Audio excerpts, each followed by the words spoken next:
My next tip, my next tip, you can do this, Sandy. Just take a deep breath and you can get your point across.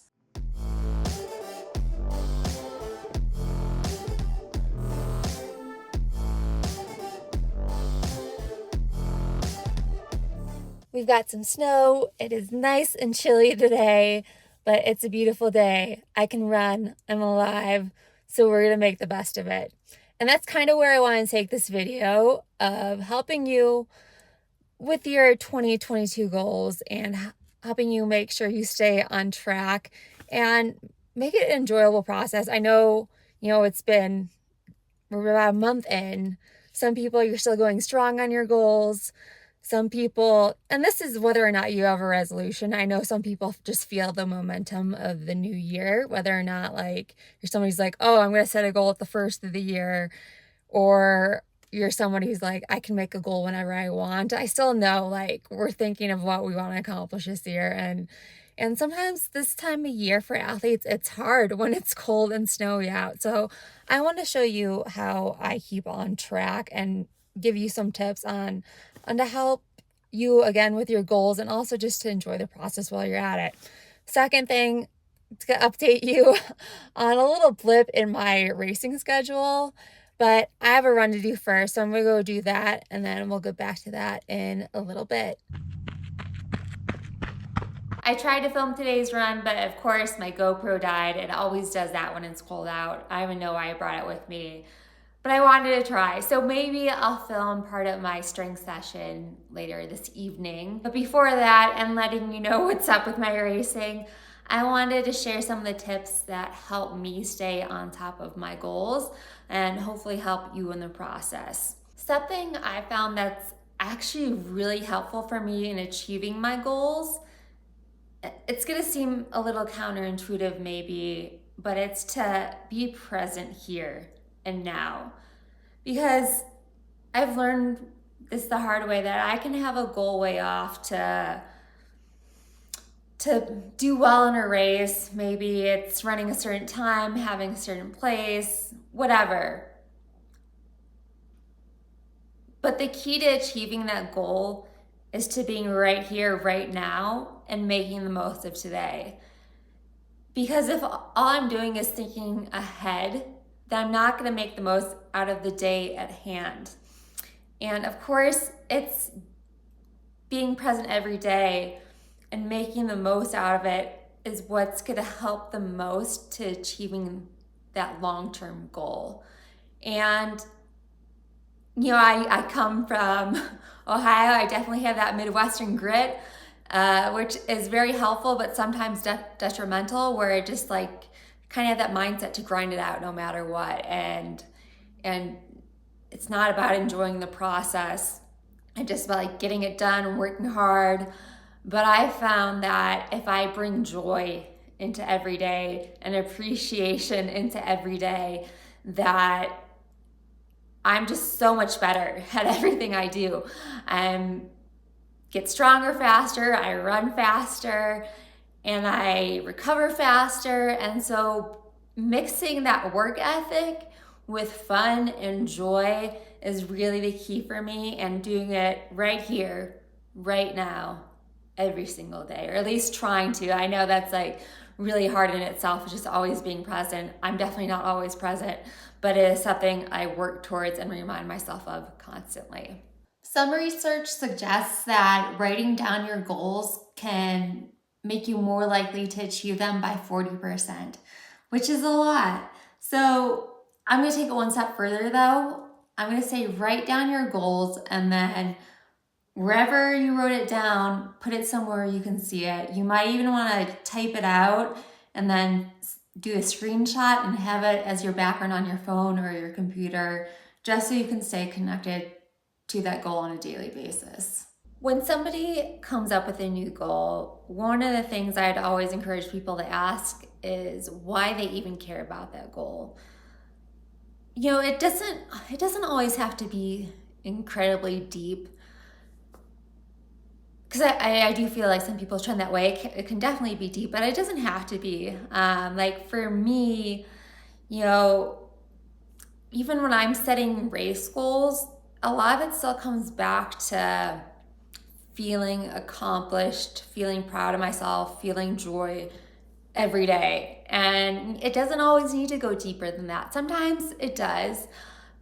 But I just think it's important to connect to why you care and spend some time thinking about it. Because if you give yourself that connection of to why this goal actually matters to you, it's gonna help you work towards it every day. And staying connected to why you care every day is definitely going to help. 5, 6, 7, 8.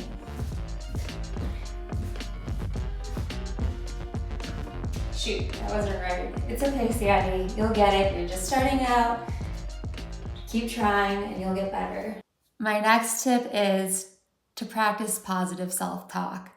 There was a time where especially in the beginning and even now, where I mess up when I'm speaking on camera. I still get nervous and I can beat myself up over it, and that never helps.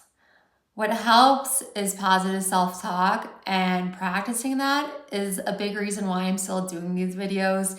And I may not be perfect, but if you go back in my videos a few years ago, I think you'll see some progress. And again, that stems from positive self-talk, and it helps me in so many areas of my life. I know I just heard a research study on the benefits of positive self-talk and actually showing how much it helps people. I'll try to find it and link it if I can, but I'm not sure if I'll be able to. But the point is positive self-talk, and practicing that every single day, it does help. Depending on the subject, I'm both an audible and visual learner. And so something I do to help me with my goals is to both have audible things I listen to that keep me on track. So it could be a positive podcast or just a little talk that I feel motivated by. It can also be music. Music is big for me in affecting my energy and just getting me pumped up for a run, or especially a strength session. If I'm already a little tired from my run, like music can be a game changer for me. So using that. And then also having like visual reminders around the house to keep me on track about how I want to think, whether it's for a goal or just life in general. And so sitting on the table that my camera's on right now, I found this book that I gave to Sage. And there's like little quotes in it, like, you need to let little things that would ordinarily bore you suddenly thrill you. And so it's just a little reminder about how you want to think or approach different situations. I have things like that all over. Well, I used to. I'm still kind of rebuilding from the fire. But I'll even like write notes to myself on my computer, whether it's a quote or just like a little word about reminding myself about how I want to think. So really suggest having those visual reminders all around the house, or at least one place, maybe just one place that you know you're gonna look every day. This next one, I have fun with a lot talking to my athletes about, and it's to focus more on the pleasure than the pain.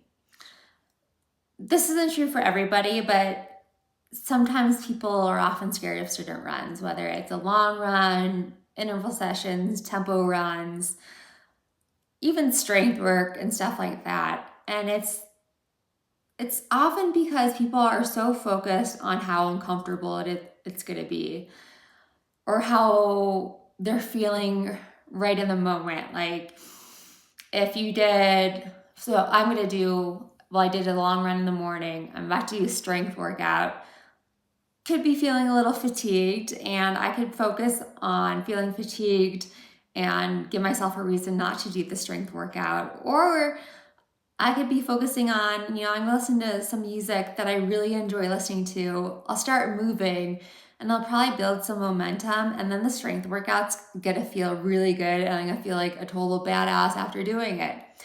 And same with speed workouts. You could focus on how uncomfortable it might feel, or you could focus on the fact that you might feel really good running fast, and it can help you feel strong. It's so nice when you're running and the workout goes smoothly and you feel like you just have such a strong, smooth stride, right? But even if it's not quite like that, you could be focusing on the fact that like you're gonna feel good about yourself just for having tried. Kind of going back to that self-talk there. So that's a really big thing when you're setting hard, uncomfortable goals, is to focus on the pleasure of it. Don't just focus on the hard. And I'm using the word hard a lot, but I'm often very careful about how I use the word hard, because sometimes things are only hard because you keep telling yourself that it's hard. I just had this discussion with somebody about healthy eating, that if you think healthy eating is hard, that's going to be true for you. But if you think healthy eating could be simple, then that could be true as well. And it's all what you keep telling yourself. A belief is a thought that you just keep on thinking. I was debating if I should just give you some common advice about goal setting and achieving, like tie in family members, go to classes, whatever. But I feel like that's just normal stuff you can find online. So I'm actually going to leave you with one that's a little weird, and that's to care about how you feel.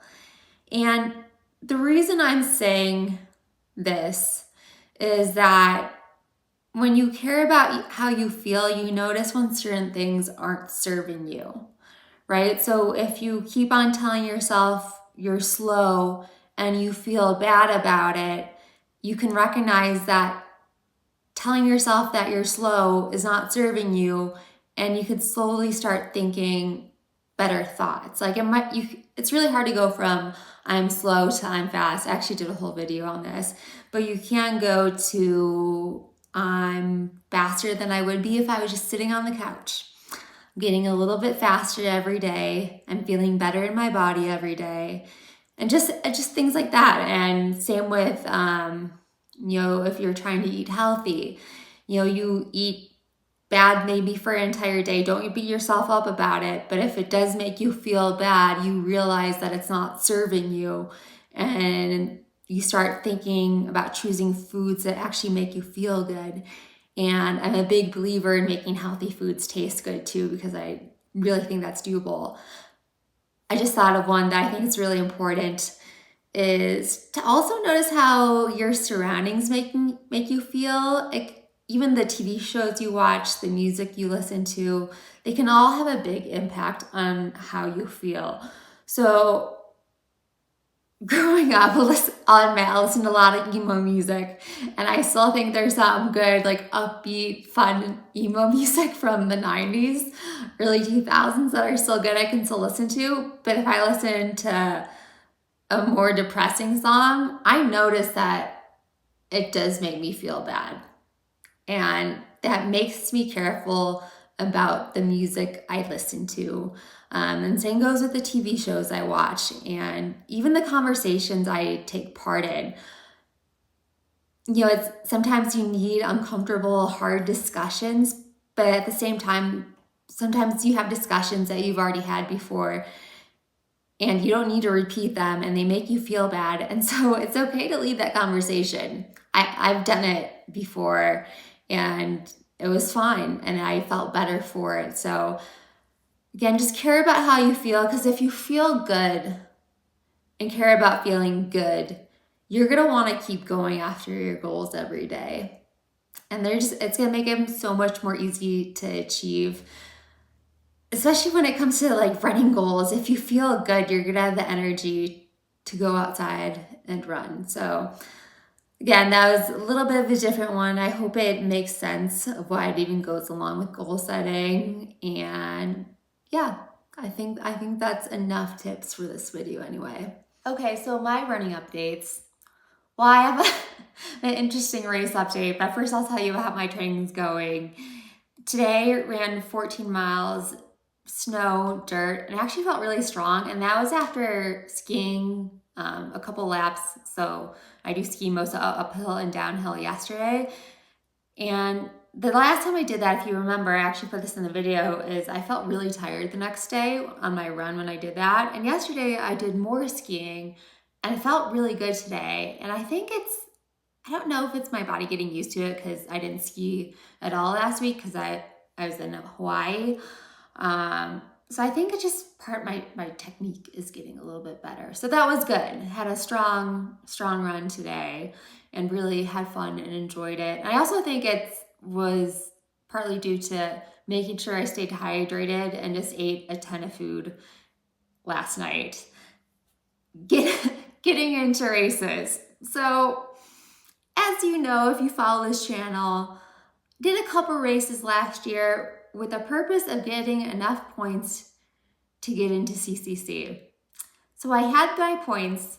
I also had the performance score to bypass the lottery. There's this elite entry process where if you have the performance score and have the points, that you can bypass the lottery and just get in. I had that. Got an email yesterday saying I didn't get in. So I registered the first day that I was able to for CCC. And for whatever reason, like the races I was part of, it just wasn't automatically showing up on my runner UTMB profile, which it should have. And so I had to manually enter in the races, and then it said it was pending approval. And so I still should have got in. And so I got the email yesterday that I didn't get in, and I was a little miffed. So I took a moment, took a deep breath, because I could have got mad about it. And then I just took a deep breath and said, hopefully it's a mistake. I'm just gonna send an email, try to figure out what happened. And that's kind of where I'm at right now, just waiting for an email response. But no matter what happens, hopefully I get in. You know, as I said, I qualified. I qualified fair and square. I did what I was supposed to do. I followed directions. Hopefully I get in. But if not, you know, the past couple of years have taught me that I'm really good at taking lemons and making lemonade. So while it could be a bummer that I worked hard to get into this race, I'm gonna just make the best of it no matter what. It's not worth it. I'd love to do CCC and be part of UTMB, but there's other good races out there. Again, I think I should get in. Hopefully we'll just figure it out. But why waste a perfectly good day at just being upset about something like that? It's just not worth my time anymore. That's really how I feel after the past couple years and everything that's happened, that worrying about stuff like this is not worth my time. And then going back to what I was saying, goals is I care about how I feel. Care about how I feel too much to worry about stuff like that. And so that's where I'm at right now. And I really, with that said, I really need to sign up for spring races. I think I have a plan now. I just need to pull the trigger to sign up. And I'm weird about that. I think because of the past couple of years, I've had trouble signing up for races ahead of time just because things have been going on or things came up that would maybe unsure if I should do the races, that I just need to get back in the habit of actually planning ahead a little bit, making sure I have a spot in these races and just pull the trigger and sign up. So hopefully that'll be the next video.